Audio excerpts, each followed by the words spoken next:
Hello and welcome to day 2 of the 2020 Makeshift Marblympic Games. You join us here at the Aquadome as our marble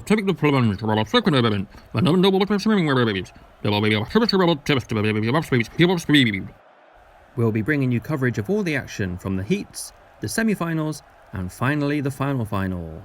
Our first heat brings together the gold and silver medalists from the previous event. Will they dominate once more, or can Kenya or India spoil the party? It's Kenya who gets off to the better start, and India joins them. This could be an early upset here, but Great Britain have an opportunity to move into second place. That's a brilliant move from Great Britain. And as they approach the finish line, victory for Kenya was never in doubt, and Great Britain will join them in the semi-finals. India put their heart and soul into that race, but it simply wasn't enough. We're ready to get the action underway in Heat 2 now. That's a slow start from Australia, and a rough entry as well. And they're left floundering as the other three storm ahead. Brazil are in the lead, but China and Colombia are both trying to catch them. China does well to skip past Colombia into second, and the front two are extending that gap now between them and third place. Brazil looks sure to win this race, and they'll be joined by China in the semi-finals. Colombia narrowly missing out, but a complete and total disaster from Australia. Didn't even make a splash in this race. And to think this is one of the least landlocked countries in the world, I'd have expected more from them in a water event.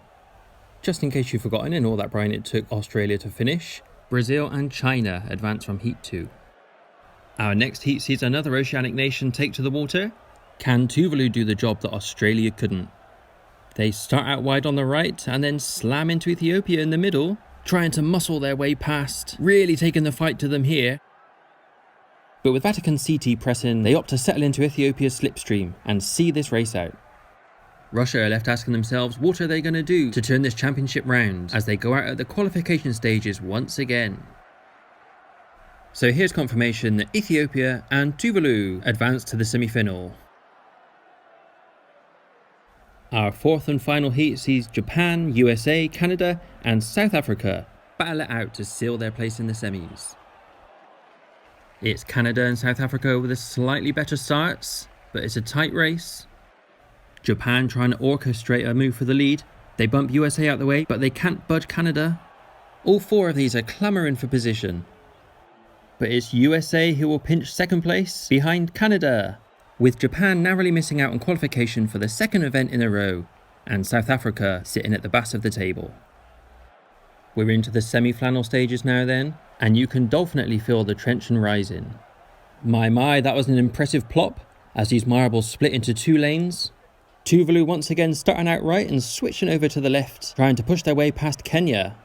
It's neck and neck between Kenya and China, and Tuvalu has decided once again that if you can't beat them, join them, as they ride in the slipstream of victors Kenya to clinch second place ahead of China. And that leaves Brazil, who are never really in this race, perched at the bottom of this table. USA and Canada, two long-standing enemies, are joined by Ethiopia and Great Britain for this second semi-final.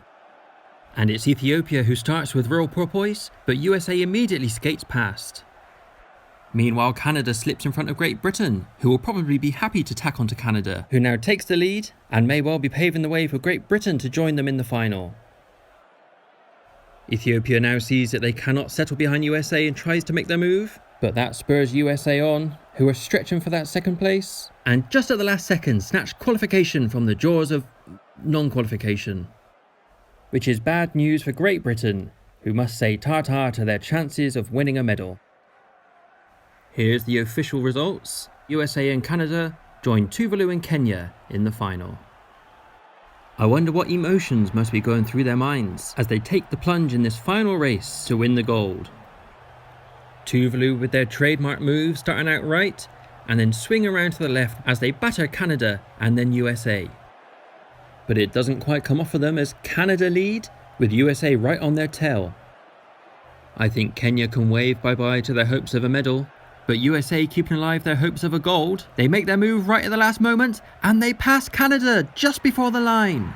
Canada hold on to the silver ahead of Tuvalu, who pushed them all the way. But that was a real schooling from USA in phenomenal use of tactics, and will be celebrating a well-deserved victory. although I wouldn't blame Canada for harbouring a bit of a grudge. Congratulations to all 3 of our medalists, Canada, Tuvalu and especially USA, who I don't think can be showered with enough praise for 3 wonderful races, displaying such speed, power and above all, strategy. So here's how the points have been allocated, according to their performances in the finals and the semi-finals. And they will be added to the running championship total, which sees our 2 silver medalists, Great Britain and Canada, lead the way. Thanks for joining us. We'll see you tomorrow for gymnastics.